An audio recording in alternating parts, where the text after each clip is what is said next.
நீலகிரி மாவட்டம் கோத்தகிரி அருகே பகல் நேரத்தில் தேயிலை தோட்ட பகுதியில் 3 கரடிகள் ஜாலியாக சுற்றித் திரியும் வீடியோ வெளியாகி மக்களிடையே அச்சத்தை ஏற்படுத்தியுள்ளது.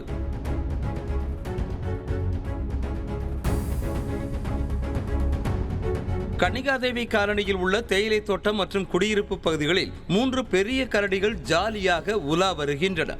இதனை கூண்டு வைத்து பிடிக்க வேண்டும் என வனத்துறையினருக்கு அப்பகுதி மக்கள் கோரிக்கை விடுத்துள்ளனர்.